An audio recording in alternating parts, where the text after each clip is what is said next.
अस्सलाम वालेकुम। अब हम लोग कार्डियोवैस्कुलर सिस्टम स्टार्ट करेंगे। इसमें ये अपना चैप्टर 3 है।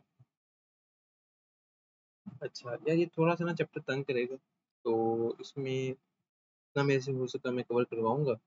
और मैं जो भी पढ़ाता हूँ, अभी मैंने सिर्फ खुद रफीला ही पढ़ी होती है, जितना भी सर्च करके जैसे भी। तो कुछ ऊपर नीचे कुछ बात गलत हो सकती है, तो आप लाजमी तौर पे उससे अगर आपको उसका सही आंसर पता है तो आप उसको कमेंट्स में डिस्कस कर दिया करें, ताकि जो बाकी बच्चे सुन रहे हैं उनकी वो मिस्टेक ना हो, ठीक है ना।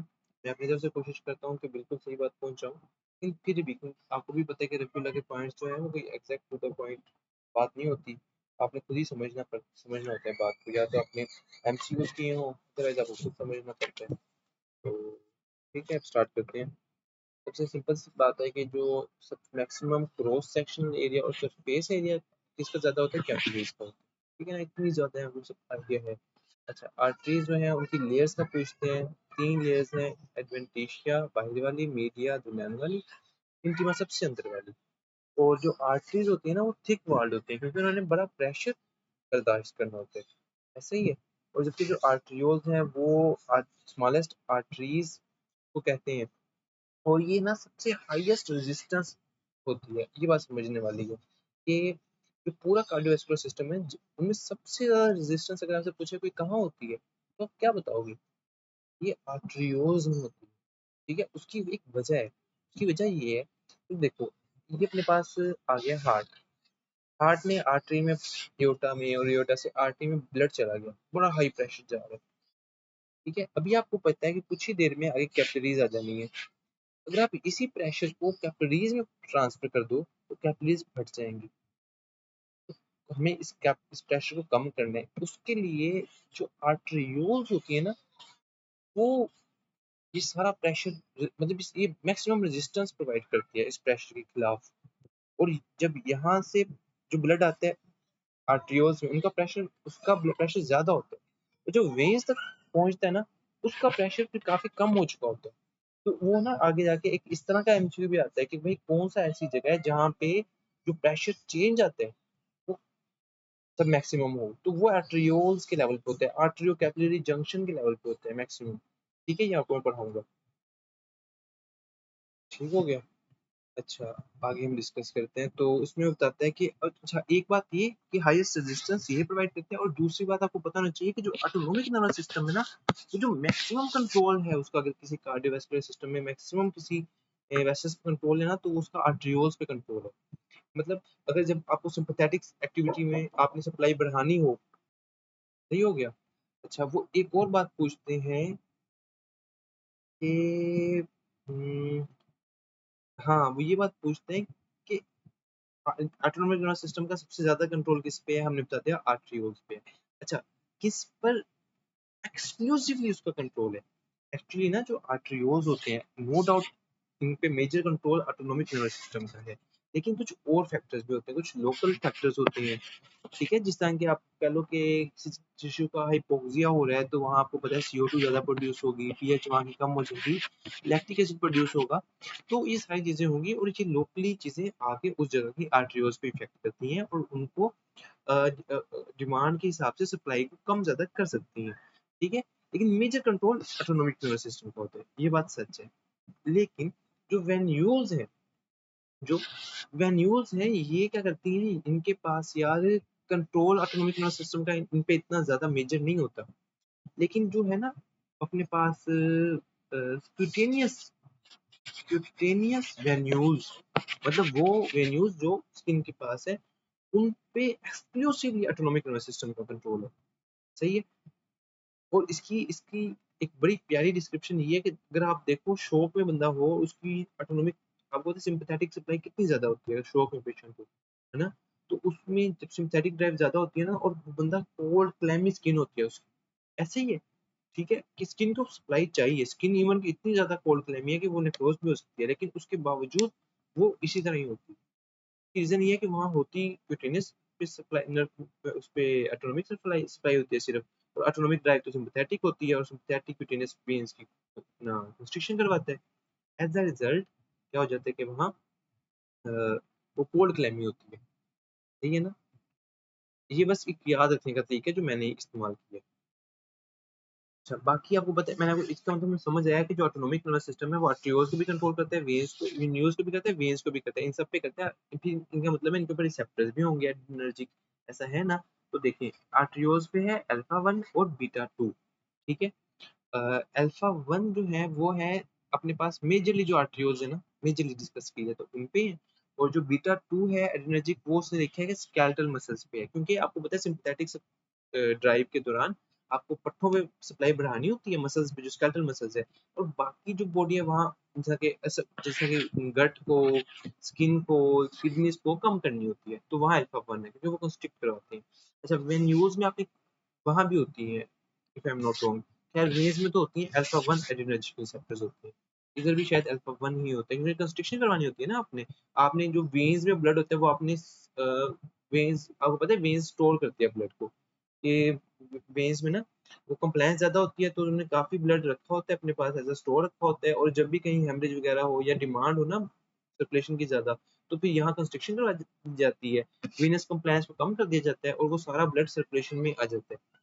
खैर, तो ठीक है, अल्फा 1 एड्रेनर्जिक रिसेप्टर्स होते हैं ताकि कंस्ट्रक्शन हो सके। अब हम चलते हैं। मैं थोड़ा-सा तसल्ली से पढ़ा रहा हूँ क्योंकि ये चीज़, ये जो टॉपिक तंग करता है अक्सर लोगों को, तो आई होप कि इसको मसला नहीं होगा। आर्टरीज एंड एओर्टा, इसमें से क्या है कि तरतीब बताओ। इनर टू आउटर हो गया। ब्लड वेसल जिसमें मोस्ट इलास्टिक फाइबर्स होते हैं वो कौन सी है? एओर्टा। क्यों भाईजान? सबसे ज़्यादा प्रेशर इसने बर्दाश्त करना होता है, डायरेक्ट हार्ट हार्ट से इसमें आते हैं ना, तो इसमें इलास्टिक फाइबर सबसे ज्यादा होते हैं। कैपिलरीज में से सवाल है कि highest total cross sectional area किसका होता है? वो कैपिलरीज का होता है। Cutaneous capillaries are present in brain. अच्छा, कैपिलरीज की ना बच्चों तीन टाइप होती है। एक होती है कॉन्टिन्यूस, एक होती है फेनेस्ट्रेटेड फेनेस्ट्रेटेड, और तीसरी होती है साइनोसाइडल साइनोसाइडल। मैं स्पेलिंग वगैरह नहीं लिखता। अच्छा, साइनोसाइडल। अब इसमें कॉन्टिन्यूस का ये है कि इसमें ना कोई भी पोर्स वगैरह नहीं होते, जो सेल्स हैं वो आपस में मतलब साथ अटैच होते हैं। फेनेस्ट्रेटेड में ये होता है कि जो कैपिलरी है ना उसके ऊपर ऐसे ऐसे ऐसे ऐसे क्या होते हैं, उनकी सेल्स में या फिर उसमें वॉल में पोर्स होते हैं, फेनेस्ट्रेटेड होते हैं। और जो साइनोसाइडल होते हैं ना उसमें बाकायदा आप कह लो गैप्स होते हैं। इसकी आप तस्वीर देख सकते हो गूगल से। तो जहाँ आपको ब्लड को बाहर फेंकना हो वेसल से, जिस तरह के लिवर में, स्प्लीन में, वहाँ साइनोसाइडल होती है। जैसे कि स्प्लीन में मेजरली वहाँ साइनोसाइडल होती है। और जहाँ आपने उसके अंदर ही रखना हो, बिल्कुल ही आप चाहते हो कि बड़ा चेक एंड बैलेंस है, तो वहाँ क्या होती है? कॉन्टिन्यूस होती है। जिस तरह के ब्रेन के अंदर आपको पता है ब्लड ब्रेन बैरियर चाहिए होते हैं, और इसी तरह पल्मोनरी और स्केलेटल, पल्मोनरी वेसल्स हैं, स्केलेटल वेसल्स हैं, कैपिलरीज हैं, इन सब पे भी कॉन्टिन्यूस होती हैं। अच्छा, कहते हैं कि common characteristics of pulmonary and skeletal capillaries क्या है? Protein permeability. इसका असल में यहाँ मतलब ये है कि दोनों में ही ना आपको पता है प्रोटीन परमेबिलिटी जो है वो नहीं होती दोनों में, ना पल्मोनरी में होती है ना स्केलेटन में होती है। देखो अगर प्रोटीन परमेबल हो कैपिलरीज तो क्या होगा? वो वो प्रोटीन्स बाहर आएंगी, फ्लूइड बाहर आएगा, तो इस तरह तो आपको लंग्स में हर टाइम एडिमा रहता है, इस तरह आपको पट्ठों में हर टाइम एडिमा रहता है, तो ऐसा नहीं होता ना, क्योंकि वहाँ कॉन्टिन्यूस कैपिलरीज हैं, वो प्रोटीन को एक तो लीक आउट नहीं होने देते। ठीक है, तो दोनों की परमेबिलिटी कम है प्रोटीन के लिए, तो ये चीज कॉमन है दोनों में। बाकी ऑप्शंस में पता है क्या था? बाकी था कि हाइड्रोस्टेटिक प्रेशर, तो आपको पता है कि पल्मोनरी में हाइड्रोस्टेटिक प्रेशर क्या कहते हैं कम होता है और स्केलेटल में ज्यादा होता है। सही है, क्योंकि जो प्रोटीन पल्मोनरी है ना, ये यहाँ बड़ी पल्मोनरी वेसल्स की ना बड़ी ज्यादा आप कह लो कंप्लायंस बहुत होती है कि ये प्रेशर ज्यादा डेवलप होने देता है। आप देखो ना, जो पल्मोनरी सिस्टम है, हमारे दो सिस्टम्स है ना, एक पल्मोनरी सिस्टम है और एक ये दूसरा जो सिस्टेमिक सिस्टम है, सर्कुलेशन है। तो जो पल्मोनरी सर्कुलेशन है वहाँ प्रेशर इतना ज्यादा हाई नहीं जाता, भला ब्लड ज्यादा भी फ्लो करे। उसकी वजह ये है कि वो कंप्लायंस है, वो ज्यादा अकोमोडेट कर लेती हैं, जबकि यहाँ ज्यादा हो सकता है। इसी तरह जो ओंकोटिक प्रेशर है ना वो पल्मोनरी में ज्यादा होता है और स्केलेटल कैपिलरीज में मतलब बाकी जो सिस्टेमिक सर्कुलेशन है ना वहाँ पे as compare to pulmonary circulation कम होता है। तो कुछ इस तरह के ऑप्शन थे। अच्छा, one of the following factors increases the interstitial fluid pressure. क्या होगा जब इंटरस्टिशियल फ्लूइड कब ज्यादा होगा? जब कैपिलरीज में से ज्यादा लीक आउट होगा। Spread of tumour to lymph nodes first via, ये मुझे गलत लगा, यहाँ लिम्फेटिक्स होना चाहिए ना, lymph nodes पे पहले lymphatic से जाते हैं। Arterioles का a patient is known case of chronic hypertension। अच्छा, अब एक बंदा है हाइपरटेंशन का। आपको मैंने क्या बताया था कि कौन सी जगह है जहाँ मैक्सिमम रेजिस्टेंस जो प्रोवाइड करते हैं ब्लड प्रेशर को, आर्टरियोल्स, ऐसे ही है। तो जो जगह ज्यादा रेजिस्टेंस प्रोवाइड कर रही है उस पर सबसे ज्यादा इफेक्ट भी आएगा। अब क्रोनिक हाइपरटेंशन चल रहा हो, सबसे ज्यादा किसी बंदे की क्या इफेक्ट होंगी, आर्टरियोल्स, क्योंकि वो ज्यादा स्ट्रेस में है, मुसलसल स्ट्रेस में है, ऐसे ही है।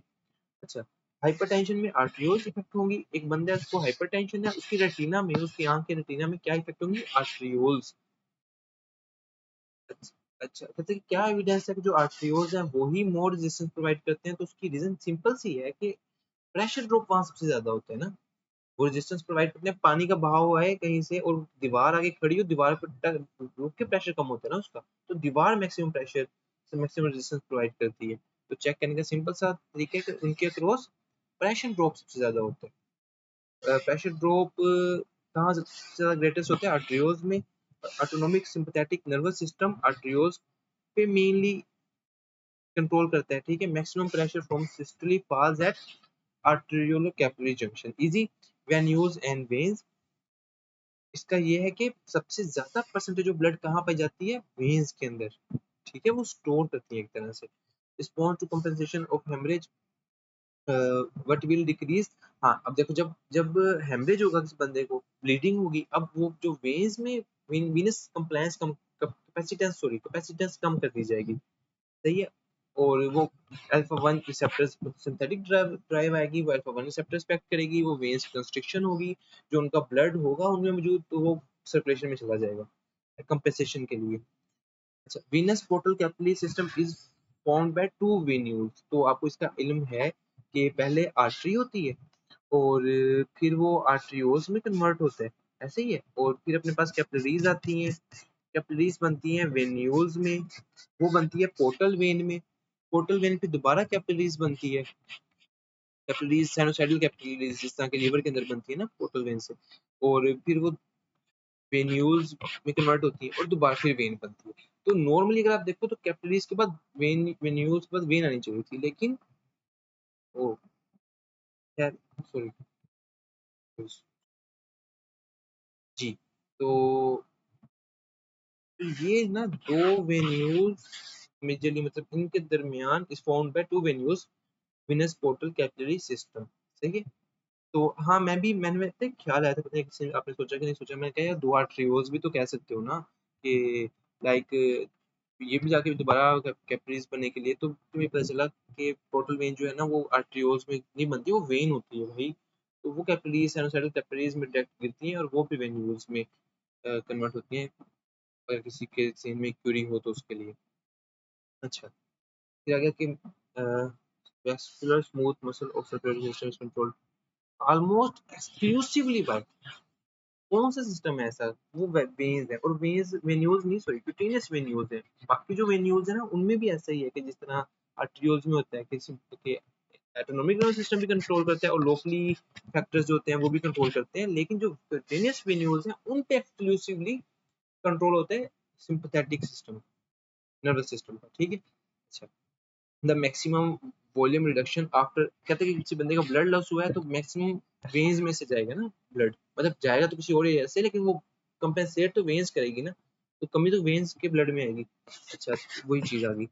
Inflammatory cells reach the site of by post capillary venules, ठीक है। मतलब आर्टरियोल्स आती हैं, फिर कैपिलरीज आती हैं, कैपिलरीज में आके ना, अब होता देखो यहाँ बड़ा हाई फ्लो होता है ब्लड का प्रेशर, आर्टरियोल्स ने उसे कम किया प्रेशर को, फिर वो थोड़ा सा जब कैपिलरी से गुजरी और पोस्ट कैपिलरी वेन्यूल्स में जब पहुंचे ना, अब यहाँ स्लोएस्ट है ब्लड, मतलब आप कह लो ब्लड फ्लो। तो यही बेस्ट टाइम होता है ब्लड सेल्स का इन्फ्लेमेटरी साइड पे से, न्यूट्रोफिल्स का या फिर लिम्फोसाइट्स का इन्फ्लेमेशन की साइड जाने का, तो यहाँ से लीक आउट होते हैं, सही है। अच्छा, it also comes as fluid exudation and neutrophils, वही बात, बिल्कुल वही बात। आगे यार इन चीजों को बेसिकली समझते हैं। Pulse pressure increase with increase in stroke volume, जो पल्स प्रेशर है ना इसका बड़ा डायरेक्ट प्रोपोर्शनल है। ये सवाल बनाते हैं, इसको रट्टा मार लो, जैसे भी समझना है समझ लो, ये बार बार पूछते हैं। पल्स प्रेशर कहते हैं स्ट्रोक वॉल्यूम ज्यादा कर दिया, क्या ज्यादा होगा, पल्स प्रेशर, स्ट्रोक वॉल्यूम कम कर दिया, पल्स प्रेशर कम होगा, ऐसे ऐसे पूछते होते हैं, ठीक है। तो वो आपको पता है स्ट्रोक वॉल्यूम क्या होता है, ठीक है। जस्ट स्ट्रोक वॉल्यूम क्या होता है कि एक बारी में जब हार्ट पंप करता है तो कितना वो बाहर फेंकता है ब्लड को, सही है। अगर सपोज एंड डायस्टोलिक वॉल्यूम जो था वो 100 ml था, और ड्यूरिंग सिस्टली और डायस्टोली का कंसेप्ट अभी क्लियर कर लें। सिस्टली और डायस्टोली से हम मुराद लेंगे वेंट्रिकुलर डायस्टोली और वेंट्रिकुलर सिस्टली, ठीक है ना। जब वेंट्रिकल्स में, और उसमें भी हम मेजरली लेफ्ट वेंट्रिकल की बात कर रहे होते हैं, तो सिस्टली से मुराद है कि लेफ्ट वेंट्रिकुलर जब कॉन्ट्रैक्ट कर रहा होता है, कॉन्ट्रैक्शन हो रही होती है, तो उसने ना उस कॉन्ट्रैक्शन में 70 ml सपोज जो नॉर्मल स्ट्रोक वॉल्यूम होता है बाहर पुश कर दिया, और पीछे कितना रह जाएगा 30, जो कि एंड सिस्टोलिक वॉल्यूम है, सिस्टोलिक के एंड पे जो वॉल्यूम है। और एंड डायस्टोलिक वॉल्यूम कौन सा कितना था, जो डायस्टोलिक के एंड पे जब फिलिंग हो रही थी वेंट्रिकल की, सही है, उसमें जो आया था तो वो 100 था। तो 100 में से 70 निकाल दे तो 30 एंड डायस्टोलिक वॉल्यूम है। तो स्ट्रोक वॉल्यूम का ये फॉर्मूला है कि and diastolic volume minus and systolic volume, easy. अच्छा, और ये होता क्या है कि एक बारी में कितना हार्ट पंप करता है ब्लड को, कितने ब्लड को पंप करते हैं, कितने वॉल्यूम को पंप करते हैं। और अगर स्ट्रोक वॉल्यूम ज्यादा होगा, स्ट्रोक वॉल्यूम ज्यादा तो सिस्टोलिक प्रेशर ज्यादा, सिस्टोलिक प्रेशर ज्यादा तो सिस्टोलिक पल्स प्रेशर क्या होता है, systolic pressure minus diastolic pressure, तो सिस्टोलिक प्रेशर ज्यादा, as a result pulse pressure ज्यादा, इजी। नॉर्मली पल्स प्रेशर कितना होता है 40, मतलब 120 माइनस 80 40 होते हैं। बाकी मोस्ट इंपोर्टेंट डिटर्मिनेंट क्या है, स्ट्रोक वॉल्यूम, इसको याद रखना है आपने। Mean arterial pressure, mean arterial pressure के फॉर्मूलाज मोस्टली पूछ रहा होता है, तो आपको पता है मीन आर्टेरियल प्रेशर क्या होता है कि जो एवरेज प्रेशर हो। तो हमें पता है कि नॉर्मली दो टू थर्ड टाइम में ना, एक जो पूरा कार्डियक साइकिल होता है उसमें टू थर्ड टाइम तक डायस्टोली फेज रहता है, और वन थर्ड जो है ना उसमें रहता है अपने पास सिस्टोली। तो अगर मैं, अब सिस्टली में आपको पता है प्रेशर ज्यादा होता है, डायस्टोली में प्रेशर कम होता है, तो अगर मैंने निकालना है एवरेज प्रेशर, तो मैं कैसे निकालूंगा, उसका बड़ा अक्लमंदाना तरीका ये है कि आप जो, मतलब आप कह लो कि तीन पार्ट्स हैं, तो टू टाइम दो टाइम तक डायस्ट्री रहा था, तीन पार्ट्स है ना, तो दो टाइम तक डायस्ट्री था और एक टाइम तक क्या था, सिस्टली था, ऐसे ही है। तो इसको करें तो 2/3 डायस्ट्री था और 1/3 टाइम तक सिस्टली था, ऐसे ही है। तो यही फॉर्मूला है। या ऐसे मुझे लगता है समटाइम्स कि मैं ज्यादा समझाने लग जाता हूँ, आप सारे एमबीबीएस करीब बैठे हो। अच्छा चलो, दो दहाई तक डायस्टोलिक था और एक दहाई तक सिस्टोलिक प्रेशर था, सही है। और मीन आर्टेरियल प्रेशर को diastolic pressure plus one third of pulse pressure, ये भी एक फॉर्मूला, ये भी पूछते रहता मान लो, diastolic pressure plus one third of pulse pressure, सही है। पल्स प्रेशर क्या होता है,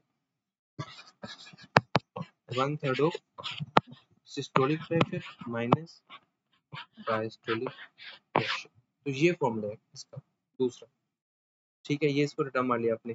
कार्डिक आउटपुट क्या होते हैं, स्ट्रोक वॉल्यूम एक बार ही का है, कार्डिक आउटपुट पूरे एक मिनट का है, एक मिनट में कितना उसने पंप किया, ठीक है। तो स्ट्रोक वॉल्यूम और जो हार्ट रेट, लाइक 70 दफा पंप किया एक बारी में 70 ml किया, तो टोटल कितना 1400 ml बन गया, उसने टोटल कार्डिक आउटपुट है, एक मिनट के अंदर कितना हार्ट ने पंप किया, इसको कहते हैं। और अर्ली स्टेजेस में ना कार्डिक आउटपुट ज्यादा होती है हार्ट रेट भी बढ़ने से और स्ट्रोक वॉल्यूम भी बढ़ने से, ऐसे ही है। आप भागना शुरू करते हो, पंप ज्यादा जोर से भी करता है, ज्यादा भी करता है और तेज से करता है जो हार्ट है, लेकिन जब ज्यादा स्पीड पे चले जाते हो तो एक हद है ना, इतना इतना ही पंप कर सकते हैं एक टाइम में मैक्सिमम, तो उसके बाद फिर सिर्फ हार्ट रेट के बढ़ने से ही ज्यादा हो जाता है कार्डियक आउटपुट, फिर स्ट्रोक वॉल्यूम में इजाफा नहीं हो पाता, दिल कितना ही पंप कर लेगा, लाइक चलो चलो 70 से उसने 100 कर लिया, 100 से उसने 120 कर दिया, बस यार अब 120 से कहाँ जाएगा वो, जस्ट मुझे नहीं पता कि मैक्सिमम कितना होता है स्ट्रोक वॉल्यूम, ऐसी बात करो। हाँ, अच्छा स्ट्रोक वॉल्यूम, अच्छा इसमें ना एक और बात ऐड करते हैं, इसमें एक बात ऐड ये करते हैं कि इसमें भी अगर हार्ट रेट बहुत ज्यादा चला जाए ना, लिमिट से ऊपर चला जाए, तो फिर कार्डियक आउटपुट उसकी ना क्रोनिक सर्कुलेशन कंप्रोमाइज होना शुरू हो जाती है, और हार्ट हार्ट रिस्क में आ जाता है, क्योंकि जो डायस्टोली फेज होता है ना, उस टाइम में आपको पता है कि कार्डियक परफ्यूजन उस टाइम ही होती है जब, है ना, क्योंकि बाकी टाइम में तो सिस्टली होता है, मसल्स कॉन्ट्रैक्ट होते हैं, तो दिल में ब्लड फ्लो नहीं होता, तो दिल को सप्लाई नहीं पहुंचती। तो जब डायस्टोली फेज आता है तब, तो जब आपको देखिए भी पता है हार्ट रेट ज्यादा होगा, डायस्टोली फेज कम होता रहता है, छोटा होता रहता है, एज ए रिजल्ट कंप्लायंस वो सप्लाई कम होती रहती है हार्ट की। तो इसी वजह से जो हार्ट फेलियर के पेशेंट्स होते हैं उनको बीटा ब्लॉकर्स दे ही रखते हैं, उन्हें कहते हैं भाईजान, दिल को कहते हैं कि भाई तू आराम कर, कोई नहीं है, बंदा फेयर एंड फाइट कंडीशन है, भागना है, कुछ भी है, तू आराम कर भाई, तूने नहीं कोई मेहनत करनी, तूने मेहनत की लेने के देने पड़ जाएंगे, तो उनको बीटा ब्लॉकर्स दे ही रखते हैं चुपचाप, ताकि बीटा 1 इनहिबिशन हो और जो हार्ट है वो रिलैक्स रहे हर सिचुएशन में। ठीक है, भला बंदा बेहोश हो रहा है जो भी हो रहा है। अच्छा, स्ट्रोक वॉल्यूम इसको हमने डिस्कस कर लिया था, दोबारा नहीं करेंगे। प्रीलोड आ गया, आफ्टर लोड आ गया। आपको पता है प्रीलोड क्या है, जो कि प्रीलोड का आपको पूछता है बेस्ट डिटरमिनेंट क्या है, तो आपको पता होना चाहिए left ventricular and diastolic volume. ऐसा ही है कि डायस्टोलिक एंड पे जो लेफ्ट वेंट्रिकुलर में वॉल्यूम आया होता है टोटल, वो प्रीलोड होता है। ठीक है, वो उसका काम होता है, जो 100-200 ml है उसका काम है। और मतलब उसमें से उसने ना जोर लगा के जितना वो निकाल सकते हैं वो निकालना है। ठीक है, तो प्रीलोड है और प्रीलोड, ठीक है, प्रीलोड है और फ्रैंक स्टार्लिंग लॉ यहाँ अप्लाई होता है। जितना ज्यादा प्रीलोड होगा उतना ज्यादा मसल्स में स्ट्रेच आएगा और उतना जोर से वो कॉन्ट्रैक्ट करेंगे। ये फ्रैंक स्टार्लिंग लॉ है। अच्छा, आफ्टर लोड क्या होता है? आफ्टर लोड का मेजर डिटरमिनेंट क्या है? प्रेशर। जो ब्लड प्रेशर ना वेसल्स में, वैसे तो टोटल पेरिफेरल रेजिस्टेंस इसका ये भी कहते हैं, ये है बेस्ट डिटरमिनेंट है, कितनी ज्यादा आगे रेजिस्टेंस है। लेकिन यहाँ इसने मीन आर्टरी प्रेशर लिखा है, ये भी सही है। तो मतलब अगर किसी बंदे का हाइपरटेंशन है ना, क्रोनिकली हाइपरटेंशन है, तो उसका आफ्टर लोड क्या होगा? ज्यादा होगा, जिसके अगेंस्ट दिल ने वर्क करना है। पहले ही आगे प्रेशर ज्यादा है और उसने भी ब्लड को मजीद फेंकना है, तो जब प्रेशर वाले एरिया में फेंकना होगा एक्स्ट्रा, तो उसको जोर लगाना पड़ेगा। ऐसे ही है, तो क्रोनिक हाइपरटेंशन में दिल को ज्यादा जोर लगाना पड़ता है हर बारी पंप करने के लिए। आगे वेसल्स में पहले इतना प्रेशर है, वो बेचारा कहाँ से इतना प्रेशर डेवलप करे कि वो पंप कर सके। ठीक है, तो एज रिजल्ट हाइपरट्रोफी होती है, वो आपको पता है सारे मसले बनते हैं। चलो, कार्डियक आउटपुट आ गया। कार्डियक आउटपुट किस पे डिपेंड करती है? मेनली विनस रिटर्न पे। जितना भी ब्लड आता है ना हार्ट के अंदर, राइट हार्ट में जितना भी ब्लड आता है, नॉर्मली एक स्टेडी साइकिल में उतना ही बाहर निकलता है। सही है, ये रूल ऑफ थंब है कि अगर 100 ml आता है ना राइट में, तो 100 जाएगा। अगर नहीं जाएगा ना, तो फेफड़े आपके पानी से भर जाएंगे, जाना ही जाना पड़ेगा अगर आपने सही रहना है तो। that during heavy exercise cardiac output is augmented by ventricular contractility। सही है, और हार्ट रेट से भी होती है, लेकिन सही है, ये बात भी सही है, वेंट्रिकुलर कॉन्ट्रैक्टिलिटी भी ज्यादा होती है। कार्डियक आउटपुट राइट साइड की और लेफ्ट साइड की 100% मैच करती है। मेजरमेंट ऑफ कार्डियक आउटपुट हम कैसे करते हैं? उसके यार कुछ मेथड्स हैं। एक है थर्मो डिल्यूशन। उसमें ये होता है कि हम लोग ना थोड़ा I guess cold water type कुछ सलाइन या फिर डेक्सट्रोज वगैरह ना, वो रश करते हैं किसी जगह से, और फिर उसमें सब कुछ चेक करते हैं कि कितनी देर में ना चेंज आता है। तो कुछ इस मेथड्स को यूज करके, मुझे एग्जैक्ट नहीं आइडिया, तो उससे आप ना तो चेक करते हो कि कितना कार्डियक आउटपुट है। इसको मैं समझा देता हूँ, इंटीग्रिटी ऑफ टेम्परेचर चेंज। इसमें ये है कि विद टाइम, इसमें ये होता है कि आप टाइम टेम्परेचर को लेते हो इस एक्सिस पे। आपने लाइक पहले स्लाइन या जो भी आपने लगाना था वो लगा दी ड्रिफ्ट, सही है, और उसके बाद फिर आप टाइम के ऊपर ना ग्राफ बनाते हो, टाइम और टेम्परेचर। आप देखते हो कि किस तरह जो उसका टेम्परेचर है वो ज्यादा हो रहा है ब्लड का। तो इसका जो एरिया होता है ना इस ग्राफ के नीचे वाला, ये जो एरिया होता है, ये आपको इक्वल होता है कार्डियक आउटपुट। इसको ना इंटेग्रल भी कहते हैं, इस चीज को जो एरिया ना इसको इंटेग्रल भी कहते हैं। तो integral of temperature change over time, ये क्या है? कार्डियक आउटपुट के बराबर है। और एक और तरीका होता है डाई डिल्यूशन मेथड। तो उसमें ना आप डाई डालते हो, कार्डियोग्रीन एक डाई होती है, वो डालते हो, और उससे आप फिर ना चेक करते हो कि कितनी डिल्यूट हुई है। तो उससे भी आपको अंदाजा हो जाता है कि आपका कितनी कार्डियक आउटपुट है। सही है, और इसमें ना आइडियली आइडियली जो आपको डाई मेजर करनी चाहिए ना, फिर एयोटा पे करनी चाहिए, कि एयोटा में, क्योंकि वहाँ सारी मतलब वो बेस्ट एरिया है आइडियल सिचुएशन में। The cardiac output will decrease in one of the following conditions. Definitely, cardiac failure है तो कितना पंप करेगा? तो patient shows a low cardiac output, तो उसकी रीजन हो सकती है कि obstruction of inferior vena cava की, क्योंकि venous return कम होगा, कार्डियक आउटपुट कम होगी। जब होगा ही नहीं पंप करने के लिए तो क्या पंप करेगा? ठीक है ना, कार्डियक आउटपुट कम होगी। When low dose thyroid diuretics देते हैं तो क्या होता है? यूरिनेशन ज्यादा होती है, तो प्लाज्मा लेवल कम हो जाएगा। प्लाज्मा लेवल कम हो जाएगा तो विनस रिटर्न कम हो जाएगा, तो कार्डियक आउटपुट कम हो जाएगी। ऐसे ही है। अच्छा, क्योंकि आप प्री लोड कम कर रहे हो ना, आपने ये प्री लोड हमने देखा कि सर्कुलेटिंग ब्लड वॉल्यूम और विनस टोन पे डिपेंड करता है। आपने वॉल्यूम कम कर दिया, प्री लोड कम हो गया, एज रिजल्ट कार्डियक आउटपुट कम हो गया। सही है। अच्छा, आगे चलते हैं। आगे आगे अपने पास हाईएस्ट कार्डियक आउटपुट एक बीमारी होती है, beriberi wet beriberi vitamin B one thiamine की डेफिशिएंसी में होती है वेट और ड्राई बेरी। वेट बेरी में ना ये मसला आता है, कार्डियोवैस्कुलर मसला आता है, और इसमें हमने रिकॉर्ड किया मैक्सिमम हाईएस्ट कार्डियक आउटपुट ना इस पेशेंट में डिटेक्ट की गई है अभी तक वेट बेरी के पेशेंट में। अच्छा, high cardiac output failure is caused by thiamine deficiency. High cardiac output का क्या फेलियर का क्या मतलब है कि कार्डियक आउटपुट बहुत ज्यादा थी लेकिन उसके बावजूद भी दिल सही से सप्लाई नहीं कर पा रहा। अब उसकी वजह ये है कि किसी बंदे को आयरन जैसे अनीमिया है, किसी में खून है नहीं उतना, अपना फीमेल्स आती हैं 4 एचबी के साथ आती हैं। अब उसमें पता है क्या होता है, उनमें यार खून होता है, खून में तो हीमोग्लोबिन है नहीं, प्लाज्मा ज्यादा है, वो दिल तो लगा हुआ है बेचारा पागलों की तरह, हाई कार्डियक आउटपुट है, कार्डियक आउटपुट नॉर्मल बंदे से ज्यादा है उनकी, ठीक है, दिल लगा हुआ है सुबह सुबह रात, लेकिन वो जनाब फिर भी सप्लाई पूरी नहीं आ रही, उनको सांस चढ़ जाता है, थोड़ा सा चलती फिरती है, दिल पागल हुआ करे। तो इसको कहते हैं हाई कार्डिक, और उसमें एट द एंड भी हार्ट फेल हो जाता है, कहते हैं बस भाई जितना हो सकता था हो गया, बाकी अब तो संभालो, ठीक है। तो वो होता है हाई कार्डिक आउटपुट फेलियर। तो उसमें एक जिन थायमीन डेफिशिएंसी भी है और अनीमिया भी है, उसमें भी देखा जाता है, ठीक है। Cardiac output sustained increasing cardiac output, उसकी रीजन यही होती है, दिल ने तो कोशिश करनी है कि पूरा सप्लाई करे।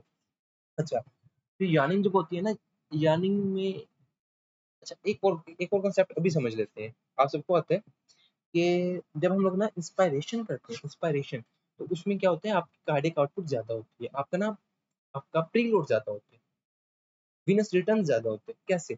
मैंने फिर से याद किया, ये जब आप सांस अंदर खींचते हो ना, आप सिर्फ सांस नहीं खींचते, आप खून भी खींचते हो, सांस लंग्स के अंदर और खून दिल के अंदर। इस तरह याद रख लो, कोई मुश्किल चीज है नहीं। लंबा सांस लेते हो तो असल में वो थोरेसिक अंदर इंट्राथोरेसिक नेगेटिव प्रेशर ज्यादा होता है, एज एज वो बस दो तरीके हैं, at the end venous return भी ज्यादा होते हैं और कार्डियक आउटपुट ज्यादा होती है। और एक्सपिरेशन में जिस तरह आप सांस बाहर निकालते हो उसी तरह वीनस रिटर्न कम होता है, दिल से भी खून कम, दिल में भी खून कम आता है और कार्डियक आउटपुट कम होता है। सही है, इजी पीजी।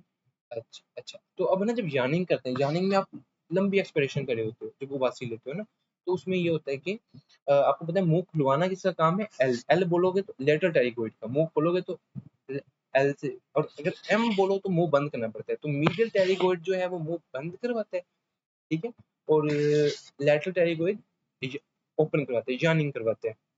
और इवन आपको पता है यार्निंग, एक्सेसिव यार्निंग की कंडीशन में ना आपका जो ये जो जॉइंट है, क्या नाम है इसका, टेम्पोरोमैंडिबुलर जॉइंट, ये एक्सेसिव यार्निंग की वजह से डिसलोकेट भी हो सकता है, और उसमें फिर हम लोग जिम्मेदार ठहरा देते हैं लेटरल टेरिगोइड मसल को। ये एनाटॉमी में जाके ना लास्ट पर डिस्कस करेंगे। चलो, फिर अपने पास आ गया कि एक 25 साल की औरत है, लड़की है, ब्रेडिकार्डिया है, कार्डिक आउटपुट कम है, पेल स्किन है, इंक्रीज पेरिफेरल वैस्कुलर रेजिस्टेंस है, तो ये क्यों है? देखो, अगर आप अंदाजा लगाओ ना, मुश्किल चीज़ है, सेफ दोनों मुश्किल चीज़ है। वैसे ना इसमें ना पेरिफेरल रेजिस्टेंस हुई है, अल्फा 1 रिसेप्टर्स की कंस्ट्रक्शन हुई है। अगर होती ना कोई बीटा भी इन्वॉल्वमेंट, बीटा रिसेप्टर्स भी एक्टिवेट हो रहे होते तो कार्डिक आउटपुट कम ना होती, ज्यादा होती, ठीक है। ब्रेडिकार्डिया ना होता, टैकीकार्डिया होता। यहाँ पता क्या हुआ है, असल स्टोरी ये हुई है कि आपने ना फिनाइल एफ्रीन, एक प्योर अल्फा 1 एगोनिस्ट दे दी है। फिनाइल एफ्रीन क्या करता है, वो वेसल्स कंस्ट्रिक्शन करवाता है, वीनस वेन्यूल्स की भी, आर्टरियोल्स की भी, वेन्स की भी, ठीक है। As as that peripheral resistance ज्यादा हो जाती है, और ब्लड फ्लो जो होता है वो दिल को ज्यादा जाता है। दिल को जब ये क्या कहते हैं, पेरिफेरल रेजिस्टेंस ज्यादा होती है, दिल को फ्लो ज्यादा जाता है, बीपी शूट करता है फ्लो, बीपी ज्यादा जाता है ना, बीपी ज्यादा होने से वो कैलो रिफ्लेक्स ब्रेडिकार्डिया होता है, रिफ्लेक्स ब्रेडिकार्डिया होता है, ठीक है, और कार्डियक आउटपुट कम हो जाती है। तो खैर, ये इस तरह, और पेल स्किन वो ये भी शो कर रहा है कि अच्छी खासी कंस्ट्रक्शन हुई है आर्टरियोल्स की, तो ये फिनाइल एफ्रीन ही करवा सकती है, ठीक है। बाकी अब ये ड्रग्स जो है कॉम्प्लिकेटेड हो जाएगा। हम प्रोप्रानोलोल जो है ये बीटा ब्लॉकर है, और तो कौन से वाला है बीटा ब्लॉकर, ये है नॉन सेलेक्टिव बीटा ब्लॉकर, सही है। तो ये कार्डियक आउटपुट कैसे बढ़ाता है, बीटा 1 रिसेप्टर्स को एक्टिवेट करते हैं, तो सिंपल सी बात है, दिल के ऊपर बीटा 1 होते हैं। Auto regulation of renal blood flow mean artery pressure range कितनी है, 8 से 80 से 120। अच्छा देखिए, नॉर्मल विजडम कहता है कि अगर किसी बंदे का बीपी ज्यादा होगा तो उसका रीनल सप्लाई भी ज्यादा होगी, बीपी कम होगा तो रीनल सप्लाई भी कम होगी, लेकिन ऐसा है नहीं। बड़ा ही एडवांस, किडनीज बड़ा एडवांस सिस्टम है। और ये ना 80 से लेकर 120 की रेंज तक मीन आर्टरी प्रेशर में इतना चेंज आ जाए, इसके बावजूद इनकी सप्लाई कांस्टेंट रहती है किडनीज की, ज़्यादा कम नहीं होती। ठीक है, उसकी वजह होती है इसकी ऑटो रेगुलेशन होती है। वो मैकेनिज्म्स हमने एक अलग लेक्चर में बीआरएस रीनल फिजियोलॉजी में डिस्कस की है, आप वहां से देख सकते हैं अगर आप चाहें। अच्छा, तो वो रेंज कुछ है उसमें, ये keeping and diastolic length constant, how can the cardiac output be increased by increasing heart rate. And diastolic length constant क्या होता है, आपको पता है ये मसल लेंथ की बात करें कि नॉर्मली आपको जब ज्यादा प्रीलोड होता है तो जो स्ट्रेच ज्यादा पड़ता है ना, मसल लेंथ ज्यादा होती है, और कम प्रीलोड के लेफ्ट वेंट्रिकल के मसल्स की मायोसाइट्स की कम स्ट्रेच होते हैं, कम लेंथ होती है। तो कह रहा है कि लेंथ कांस्टेंट रखनी है आपने, मतलब प्रीलोड आपने ज्यादा नहीं करना, प्रीलोड आपने ज्यादा नहीं करना। अच्छा, प्रीलोड ज्यादा नहीं करना तो कार्डियक आउटपुट को कैसे बढ़ाओगे बगैर प्रीलोड ज्यादा किए? हार्ट रेट बढ़ा दो, बड़ी कोई बात की है, ठीक है ना, मतलब इजी। अच्छा, a person had blood loss which caused a decrease in mean arterial pressure from 100 से 70 mmHg, the most likely change would be increase. हाँ, मतलब अगर आप किसी बंदे का मीन आर्टरी प्रेशर कम होगा, ड्रॉप होगा सडनली 70 से 100 पे चला जाएगा, तो बैरो रिसेप्टर्स एक्टिव होंगे डेफिनेटली, और वो कार्डियक सिंथेटिक इफेक्ट से मतलब वो स्टिमुलेट करेंगे हार्ट को ना। The cardiac reserve is the maximum percentage by which, cardiac reserve की डेफिनेशन है कि maximum percentage by which the cardiac output can be increased above normal। ठीक है, stroke volume, cardiac output when divided by heart rate, stroke volume के बराबर होता है, simple. और stroke volume cardiac output का डिटरमिनेंट है। स्टार्लिंग लॉ के मुताबिक कार्डिक आउटपुट ज्यादा कब होता है, जब वीनस रिटर्न, जितना ज्यादा वीनस रिटर्न उतनी स्ट्रॉन्गली मसल कॉन्टैक्ट, उतनी ज्यादा cardiac output. Stroke volume is increased by increase in and diastolic volume. सही है ना, सिंपल वही फ्रैंक स्टार्लिंग ला। हेमरेजिक शॉक में क्या होता है कि आप 2 लीटर का हो गया तो स्ट्रोक वॉल्यूम कम हो जाएगा, सिंपल, कार्डिक आउटपुट भी कम हो जाएगी ब्लड वॉल्यूम कम होने की वजह से। ठीक है, मतलब बहुत कम ना भी हो, कंपेंसेशन तो होगी डेफिनेटली, लेकिन इफेक्ट तो होगी, कुछ ना कुछ तो कम होगी ना। During extrasystole which of the following occurs, pulse pressure decreases due to decrease in stroke volume. अच्छा, अब एक्स्ट्रा सिस्टली क्या होता है? एक्स्ट्रा सिस्टली होता है प्री मेच्योर बीट्स, सुना है कभी? ये प्री मेच्योर सिस्टली को कहते हैं एक्स्ट्रा सिस्टली, मतलब कि जो टाइम नहीं था ना, एक नॉर्मल रेट चल रहा होता है ना, उससे पहले अगर बीट आ जाए। और उसकी रीजन होता है कि नॉर्मली तो आपको पता है ऐसे नोड कंट्रोल करा होते हैं, लेकिन समटाइम्स क्या होता है कि कोई और एरिया से, जैसे कि एट्रिया से, एवी नोड से या वेंट्रिकल से वो आ जाते हैं स्टिमुलस, और वहां से एक और बीट जनरेट हो जाती है, सिस्टोल जनरेट हो जाता है, तो उसे कहते हैं एक्स्ट्रा सिस्टोल। और उस एक्स्ट्रा सिस्टोल के बाद ना, लाइक ये इस तरतीब से आ रहा था और अचानक से फिर इधर आ गया, तो इसके बाद है ना एक पॉज आता है, उसे कहते हैं कंपेंसेटरी पॉज। उसमें ना जो एसए नोड है वो समझ रहा होता है कि भाई हुआ क्या है, ये क्या, ये कौन था, ठीक है। तो उसमें फिर वो कंपेंसेटरी पॉज आता है, और उसके बाद फिर दोबारा से फिर एसए नोड कंट्रोल संभाल लेते हैं। तो इसको कहते हैं एक्स्ट्रा एक्स्ट्रा सिस्टली। और इसमें आपको क्या पता होना चाहिए कि नॉर्मली अगर आपके पास बंदा, पता है कैसे प्रेजेंट कर सकता है, इस तरह प्रेजेंट कर सकता है कि लाइक उसे कहे कि मुझे एकदम कोई ना एक धड़कन बहुत ज्यादा महसूस हुई, ऐसा, ये एक चीज, ऐसी प्रेजेंटेशन हो सकती है। या ठीक है, कुछ इस तरह का फील हो सकता है। और ये कोई अगर कभी कभार हुआ है तो ये कोई ज्यादा मसले वाली बात नहीं है, लेकिन अगर ये रूटीन ज्यादा हो रहा है, फ्रिक्वेंटली हो रहा है, तो तब कोई सीरियस कंडीशन हो सकती है। चलो भाई, during extrasystole pulse pressure decreases due to decrease in stroke volume. सही है, क्योंकि आपको पता है जब एक्स्ट्रा सिस्टली हो रहा होगा उस टाइम में अभी फीलिंग इतनी नहीं हुई होती, डैशली ने अपना पूरा फेस नहीं किया होता, अचानक से दोबारा जब पंप करते हैं तो स्ट्रोक वॉल्यूम कम हो जाता है, रीलोड कम होने की वजह से, और पल्स प्रेशर भी कम हो जाता है। स्ट्रोक वॉल्यूम और पल्स प्रेशर नहीं भूलना, मैं फिर से बता रहा हूँ, ये आपस में डायरेक्टली प्रोपोर्शनल है। अच्छा, एक आफ्टर, क्योंकि आफ्टर एक्स्ट्रा सिस्टली, जब एक्स्ट्रा सिस्टली हो गया तो क्या होगा, तब कंपेंसेशन कंपेंसेटरी फेज आएगा, ऐसे ही है। और लंबे कंपेंसेटरी फेज में ज्यादा ब्लड आएगा, और ज़्यादा ब्लड की वजह से फिर ज़्यादा सिस्टोली होगी, ज़्यादा मतलब स्ट्रॉन्गली कंट्रैक्ट करेगा और ज़्यादा स्ट्रोक वॉल्यूम आएगा। तो और पल्स प्रेशर भी ज़्यादा होगा। तो वही बात कर रहा है कि ये सारी कहानी आपने पढ़ लेनी है जो मैंने आपको समझाई है। अच्छा, तो बस ड्यूरिंग और आफ्टर का ख्याल रखना है आपने। Stroke volume increase with, but stroke volume ज़्यादा किया आपने, लेकिन ना तो आपने टोटल पेरिफेरल रेजिस्टेंस बढ़ाई, और जब टोटल पेरिफेरल रेजिस्टेंस डिसाइड करते हैं डायस्टोलिक प्रेशर को, तो ना आपने वो बढ़ाया, ये आपने चेंज नहीं किए। तो what will be the effect? Pulse pressure ज़्यादा होगा भाई जान। स्ट्रोक वॉल्यूम और पल्स प्रेशर आपस में सेम सेम। और जो पल्स प्रेशर वो मीन आर्टेरियल प्रेशर की, आप अगर आपको याद हो, मैंने आपको एक फॉर्मूला याद करते हैं, mean arterial pressure is equal to diastolic pressure, सही है, प्लस एक तिहाई ऑफ पल्स प्रेशर। तो पल्स प्रेशर, स्ट्रोक वॉल्यूम ज़्यादा, पल्स प्रेशर ज़्यादा, पल्स प्रेशर ज़्यादा, मीन आर्टेरियल प्रेशर ज़्यादा, ठीक है, और डायस्टोलिक आपने कांस्टेंट कर दिया। चलो भी अच्छा, सेम सवाल, एक्स्ट्रा सिस्टोलिक बीट में पल्स प्रेशर डिक्रीज होता है due to decrease stroke volume during rest. अच्छा, अब आपको पता है जो वेल ट्रेन्ड एथलीट्स होते हैं ना, अच्छे खासे, जो जैसे रोनाल्डो वगैरह इस तरह, तो उनमें क्या होता है कि उनमें ना हार्ट रेट कम होता है और कार्डियक आउटपुट, जो मतलब जो स्ट्रोक वॉल्यूम है वो ज़्यादा होता है। एक ही बारी में ना, नॉर्मली आपको मैंने बताया था 70 ml हमारा ब्लड पंप करता है, स्ट्रोक हार्ट पंप करता है, इनमें 110 ml पंप करते हैं एक बीट में। ऑलमोस्ट हमसे 7 से 14 मतलब 1.5 गुना तकरीबन कह लो ज़्यादा। और लेकिन हार्ट रेट कम होता है। तो अगर ऐसी प्रेजेंटेशन हो, हार्ट रेट कम, स्ट्रोक वॉल्यूम ज़्यादा, तो ये एक प्रोफेशनल एथलीट है। यही बातें सारी लिखी हुई हैं इसमें।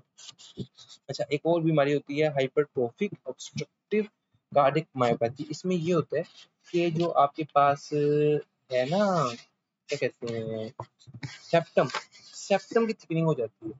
तो जो एयोटा, जो वेंट्रिकल ने पंप करना होता है ना एयोटा में, एक मिनट, कुछ समझ आ रही है क्या आपने? ये लेफ्ट एट्री है और ये लेफ्ट वेंट्रिकल है, तो इसने पंप करा था एओर्टा, ये हमारे पास एओर्टा। तो ये सेप्टम की थिकनिंग की वजह से ना एओर्टा का रास्ता भी कुछ ब्लॉक हो जाता है।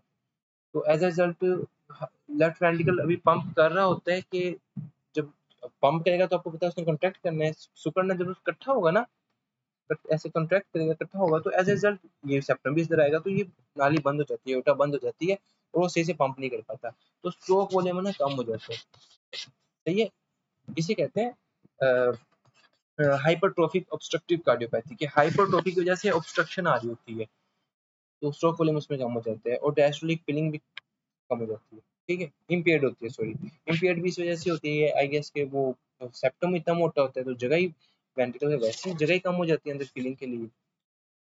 पल्स प्रेशर आ गया, पल्स प्रेशर क्या है, स्ट्रोक और डायस्टोलिक में डिफरेंस, और ये इंक्रीज कैसे होता है, मैक्स इंक्रीज में maximum resistance in arteries that aorta. अच्छा, ये वैसे है कि जो मैक्सिमम पल्स प्रेशर होता है ना, वो होता है ग्रेटर, होता है लार्ज आर्टरीज में, एओर्टा में नहीं होता मैक्सिमम पल्स प्रेशर। मतलब पल्स प्रेशर क्या है कि डिफरेंस बिटवीन सिस्टोली एंड डायस्टोली, तो जो एओर्टा होता है ना उसका डायस्टोली भी थोड़ा ज्यादा ही होता है, तो इसलिए उसमें डिफरेंस इतना नहीं होता। लेकिन जो लार्ज आर्टरीज है ना, मैक्सिमम पल्स प्रेशर उनमें पाया जाता है, मतलब कि अपने पास ये अपनी ब्रेकियल आर्टरी आ गई, फेमोरल आ गई, रेडियल आ गई ना, इनमें सबसे ज्यादा मैक्सिमम पाया जाता है पल्स प्रेशर। तो शायद यहाँ ये पूछने की कोशिश किया उसने regarding pulse pressure, it's decrease in systemic pressure. यार इसका मैं अभी इतना आइडिया नहीं मुझे, इसका नहीं आइडिया। अच्छा, दूसरा है pulse wave velocity. Pulse wave velocity पता है क्या होती है? पल्स वेव वेलोसिटी ये होती है कि जिस तरह अगर सपोज मैं क्या कहते हैं, कोई रस्सी बांधे हो एक तरफ से, आप इसे उसे झटका दो तो एक वेव जाती है ना पूरी के ऊपर, इसी तरह ना आर्टरीज के ऊपर भी एक ऐसे वेव रन करती है जब हार्ट पंप करते हैं ना, एक तो ना ब्लड उनके अंदर रन करता है, ब्लड के अलावा उनके ऊपर एक वेव भी गुजरती है, उसे कहते हैं ठीक है, उसे कहते हैं ये जो प्रेशर वेव उसे कहते हैं। तो उस प्रेशर वेव का ना एक्चुअली ताल्लुक पता है क्या होता है? प्रेशर वेव होती है ना, वो स्टिफनेस के बारे में बताती है, जो वॉल्स की स्टिफनेस है। अगर ठीक है, वॉल्स की स्टिफनेस के बारे में बताती है, ब्लड फ्लो के बारे में नहीं बताती। ब्लड पीछे आ रहा है, ब्लड स्लो आ रहा है, ये उससे भी पहले रन कर जाती है, उस झटके की वजह से जो दिल ने इन पे लगाया होता है ना। तो क्या कहते हैं कि जब स्टिफनेस ज्यादा होती है ना वॉल्स की, तो इनका वेलोसिटी इनकी ज्यादा होती है, वेव की ना, पल्स जिसे हम कहते हैं पल्स वेव वेलोसिटी। इस वेव की वेलोसिटी ज़्यादा होती है जब स्टिफ वाल्व के ऊपर। तो इसके साथ हम लोग ना वाल्व की स्टिफनेस का आइडिया लगाते हैं। लेकिन यहाँ उसने कहा हुआ है कि हम blood flow to the extremities detect करते हैं। तो मैंने जो सर्च किया तो मुझे ये बात गलत लगी। लेकिन आपने लाज़मी तौर पे इसको जो एक्चुअली कांसेप्ट है इसके पीछे वो बता देना है। मैंने आपको समझा दिया ना कि पल्स वेव वेलोसिटी क्या होती है। ये जो आर्टरीज के ऊपर पल्स रन कर रही है, ब्लड की बात नहीं करें जो अंदर फ्लो कर रही है, ऊपर रन कर रही है और उसका ताल्लुक होता है स्टिफनेस के साथ। ज़्यादा स्टिफ ज़्यादा स्टिफली रस्सी बांधोगे ना तो बड़ी जल्दी ज़्यादा अच्छी भी बनेगी और ज़्यादा जल्दी भी जाएगी, और हल्की रस्सी ढीली बांधोगे तो कम बनेगी और कम आगे तक जाएगी। तो उसी तरह रूल यहाँ अप्लाई होते हैं, ठीक है ना। स्टिफ वाल्व होंगी तो इस तरह होगा, मतलब जैसे ओल्ड एज में आपको पता है वाल स्टिफ हो जाती है, ओल्ड एज में ज्यादा होगी पल्स वेव वेलोसिटी, और यंग एज में ज्यादा इलास्टिक होती है तो कम होगी। अच्छा, pulse pressure increase in thyrotoxicosis, बिल्कुल ऐसा है। थायरोटॉक्सिकोसिस में आपको पता है कि हार्ट रेट ज्यादा होता है, टैकिकार्डिया हो जाता है, कंट्रैक्टिलिटी बढ़ जाती है, तो सिस्टोलिक ज्यादा हो जाता है, सिस्टोलिक प्रेशर ज्यादा हो जाता है, और जो डायस्टोलिक प्रेशर है ना वो कम हो जाता है। डायस्टोलिक प्रेशर कम इसलिए हो जाता है कि जो अपने पास है ना T3 जो है वो वेजोडाइलेशन करवाती है, तो इस वजह से पल्स प्रेशर में इनमें बड़ा डिफरेंस आया था, पल्स प्रेशर ज्यादा हो जाता है। काज ऑफ इंक्रीज, एक बात मैं सिर्फ ऐड करना चाहता हूँ, तंग कर रहा हूँ सॉरी। थायरोक्सिकोसिस में ना जो जो अपने पास ये हार्मोन्स है, थायराइड हार्मोन्स है, ये ना इलास्टिसिटी प्रोवाइड करते हैं हमारी वेसल्स को। जो हमारी वेसल्स है ना इसकी इलास्टिसिटी कौन प्रोवाइड करते हैं, मैंने बताया अगर ये ज्यादा होंगे तो क्या हो जाएगी, ज्यादा इनकी डायलिटेशन हो जाएगी। इलास्टिसिटी कह लो या फिर कह लो कि मतलब वही कंस्ट्रक्शन डायलिटेशन, तो डायलिटेशन हो जाएगी, डायलिटेशन हो जाएगी ना तो डायस्टोलिक प्रेशर कम हो जाएगा, जो कि होता है थायरोटॉक्सिकोसिस में, इसकी वजह से पल्स प्रेशर ज्यादा होते हैं। लेकिन अगर हो ना हाइपोथायरॉयडिज्म तो उसमें आप देखोगे उनमें ना डायस्टोलिक वॉल्यूम ज्यादा, डायस्टोलिक प्रेशर ज्यादा होता है, सिस्टोलिक नहीं ज्यादा होता है, डायस्टोलिक ज्यादा होता है। और उसकी वजह यही होती है कि ये हार्मोन्स होते नहीं है और वेसल्स क्या होती हैं, कंस्ट्रिक्टेड सी होती हैं, स्टिफ सी होती हैं, तो एज ए रिजल्ट वो इस तरह करते हैं। Cause of increase pulse pressure क्या है, स्ट्रोक वॉल्यूम पल्स प्रेशर। अच्छा, stroke volume pulse pressure, stroke volume pulse pressure, stroke volume pulse pressure. चलो, मीन आर्टेरियल प्रेशर क्या होता है, कार्डिक, ये एक और फॉर्मूला है मीन आर्टेरियल प्रेशर निकालने का। एक तो ये है ना कि स्ट्रोक वॉल्यूम जब heart rate, sorry sorry sorry sorry sorry sorry sorry, ये तो कार्डिक आउटपुट है। मीन आर्टेरियल प्रेशर का एक और फॉर्मूला था जो हमने निकाला था, 2/3 डायस्टोलिक और 1/3 सिस्टोलिक। हाँ ये वाला, ये है। एक और हमने पढ़ा था डायस्टोलिक प्लस 1/3 पल्स प्रेशर। और तीसरा एक और है कार्डिक आउटपुट सर्वे टोटल पेरिफेरल रेजिस्टेंस, ये तीसरा मैंने इसका किया था। और ये ज्यादा जो ये वाला फॉर्मूला ना ज्यादा एप्लीकेबल है हमारे पास, अगर हम लोगों ने कह लो कि रिलेशंस निकालने हो कि किसी बंदे की कार्डिक आउटपुट ज्यादा होगी तो उसका मीन आर्टरी प्रेशर ज्यादा, ये ज्यादा हो जाएगा, टोटल पेरिफेरल रेजिस्टेंस कम होगी तो कम, इस तरह से ना ये निकालने के लिए। लेकिन जो अगर आपने कैलकुलेट करना हो किसी बंदे का एग्जैक्ट तो उसके लिए फिर हम ये वाले फॉर्मूला यूज करते हैं, ठीक है। लेकिन अगर आपने रिलेशन वगैरह चेक करना है तो ये वाला फॉर्मूला यूज करते हैं। अच्छा, तो ये भी फॉर्मूला उसने पूछ लिया। फिर आपको पता है कि अगर वही स्ट्रोक वॉल्यूम ज्यादा होगा पल्स प्रेशर ज्यादा होगा और मीन आर्टरी प्रेशर प्रेशर ज्यादा होगा, blood flow to tissues is maintain by mean. अच्छा, मीन आर्टरी प्रेशर असल चीज ये है हमारी कि हमें एक्चुअली हम मीन आर्टरी प्रेशर को देख रहे होते हैं कि कितना रह रहा है, वो डिसाइड करता है blood flow. Main circulatory drive क्या होती है, मीन आर्टरी प्रेशर। और वही बात है, मेन ड्राइविंग फोर्स क्या होती है, मीन आर्टरी प्रेशर। अब एक और नई टर्म इजाद होगी, मीन सिस्टेमिक फिलिंग प्रेशर, ये पता क्या होता है, इसकी ना डेफिनेशन बल्कि यहीं लिखी हुई है कि अगर आपको मैं मार दूं, ठीक है, मैं नहीं कोई और मार दे, तो वो फिर आपका हार्ट भी बंद कर दिया जाए, उसके बावजूद ना आपके वेसल्स में और एक स्टैटिक आ जाए भी, मतलब फ्लो करना रुक जाए, ब्लड फ्लो ना कर रहा हो, उस स्टैटिक स्टेट में जो प्रेशर होगा ना आपकी वेसल्स के अंदर उसे कहते हैं मेन सिस्टेमिक फिलिंग प्रेशर, ठीक है। मतलब वो प्रेशर जो फिलिंग करवा रहा था, जिस तरह अगर आप किसी एक पाइप ले लो और उसके अंदर पानी भर दो तो डेफिनेटली उसमें भी प्रेशर डेवलप हो रहा है, पानी डेवलप कर रहा होता है प्रेशर, तो ये तो वही बात है। यहाँ पता है कितना होता है, बहुत थोड़ा सा 7 से 10 mmHg होता है। और ये किस पे डिपेंड करता है, ये ब्लड वॉल्यूम पे डिपेंड करता है और वीनस टोन पे डिपेंड करता है, वीनस या वेस्कुलर कह लो, वेस्कुलर टोन पे डिपेंड करते हैं। टोन ज्यादा होगी तो ज्यादा होगा, वॉल्यूम ज्यादा होगा तब भी ज्यादा होगा। तो इसे कहते हैं मीन सिस्टेमिक फिलिंग प्रेशर, ये थ्योरेटिकल होता है, सही है। अच्छा, डेफिनेशन आपने पढ़ लेनी है। Best index of afterload. Afterload का मैंने क्या बताया था कि टोटल पेरिफेरल रेजिस्टेंस, वैसे मीन आर्टेरियल प्रेशर भी लिखा हुआ था। इन शॉर्ट ब्लड प्रेशर जो होता है ना बाद वाला, वो होता है। Best index of afterload is blood pressure, सही है। Best index of preload is left ventricular and diastolic volume, ये तो आप समझते होंगे। अच्छा, और कहते हैं कि बंदा भाग के सीधा चढ़ता है, उसकी कार्डियक आउटपुट 50% ज्यादा हो जाती है, तो उसमें एक लाइकली ड्यू टू क्या है, प्रीलोड ज्यादा होने की वजह से, वीनस रिटर्न ज्यादा होने की वजह से, ठीक है। और सेम चीज यहाँ भी इस्तेमाल की है, वीनस रिटर्न अब आ गया। Is directly proportional to mean systemic filling pressure, के डायरेक्टली प्रोपोर्शनल है, समझे ना, मीन सिस्टेमिक फिलिंग प्रेशर के क्या है।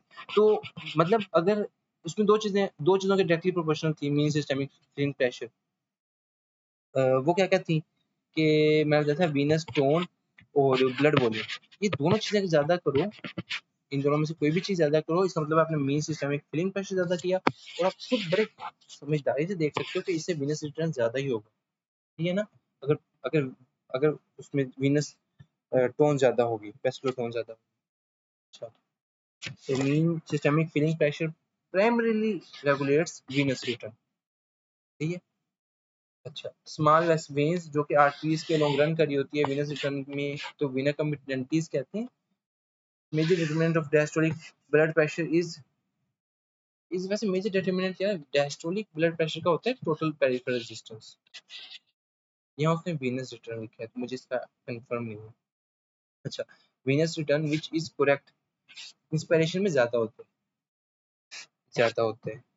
अच्छा, वो कहते हैं कि अगर आपको पता है वेंटिलेटर में पेशेंट होते हैं, तो उनके ना हम लोग बात को सेट कर देते हैं पोस्ट और पॉजिटिव एंड एक्सपायरेटरी प्रेशर। ये पता है क्या होता है कि एक्सपायरेशन होगी उसके एंड पे जाके ना, उसके बावजूद अंदर थोड़ा सा प्रेशर मेंटेन रहता है लंग्स के अंदर, नॉर्मल से ज्यादा। तो उसका फायदा ये होता है कि लंग्स ना मुकम्मली कोलैप्स नहीं करते, और कोलैप्स नहीं करते तो उनको डायलेट करना, दोबारा इन्फ्लेट करना आसान होता है। तो इसलिए हम लोग जानबूझ के उसको पीप भी कहते हैं, पॉजिटिव एंड एक्सपायरेटरी प्रेशर। तो कहते हैं कि इससे पता है क्या होगा, अब आपने जानबूझ के एक्सपायरेशन में प्रेशर थोड़ा सा ज्यादा रखा, एक्सपायरेशन के एंड पे भी, तो उसकी वजह से जो वीनस रिटर्न है वो कम होगा। आप समझ सकते हैं, खुद समझ सकते हैं, तो इसको मैं एक्सप्लेन नहीं करता। So venous return to heart is decreased by paralysis of skeletal muscles, क्योंकि आपको पता है वो ग्रेसिलिस वगैरह जो मसल्स पड़े थे टांगों के, वो खुद पंप है, उल्टा पंप करते हैं वीनस ब्लड को। स्केलेटल मसल्स का पैरालिसिस होगा, स्ट्रोक का पेशेंट होगा, फालिज का बेड रिटर्न, उनमें आपको एडिमा मिलते हैं, यही वजह है वीनस रिटर्न कम होता है उनका। ना man performing exercise venous return from legs क्यों होता है, contraction of legs muscles. 40 sorry a young girl है, 90-70 बीपी है, बस सो पे है, स्पाइन पोजीशन पे थी, अब वो उठी है तो उसका बीपी, उसका हार्ट रेट ज्यादा हो गया। क्या वजह है, सिंपल सी है, वही कि जब खड़े होते हैं तो थोड़ी थोड़ी देर के लिए अचानक से वो दिमाग की सप्लाई कम होती है, पैरासेप्टर एक्टिव होते हैं, वो स्टिमुलस भेजते हैं, हार्ट रेट ज्यादा हो जाता है। अच्छा जी, हार्ट रेट, अच्छा जी, अच्छा जी, चलें भी। Increase in venous return does not result in an increase in one of the following pulmonary pressure, मैंने आपको पहले भी बताया था, venous return ज्यादा होने से आपका पल्मोनरी प्रेशर ज्यादा नहीं होता, क्योंकि ये बड़ी कंप्लायंस होती है वेसल्स। इसमें अगर प्रेशर ज्यादा होना, हाइड्रोस्टेटिक प्रेशर ज्यादा हो जाए, तो एडिमा होना शुरू हो जाए। तो अल्लाह पाक ने यहाँ बड़ी कंप्लायंस रखी है, ये लोग प्रेशर ज्यादा नहीं होने देती, ये एक्सपेंड कर जाती है वैसे, है ना। The systolic arterial pressure is affected by venous return to the heart. ठीक है, इसे देख लेना, मेरा दिमाग नहीं काम कर रहा। Steady state one of the following sets of flows is equal to, ठीक है, ये भी सही बात है, जो भी है इतना मुश्किल नहीं होगा। चलो,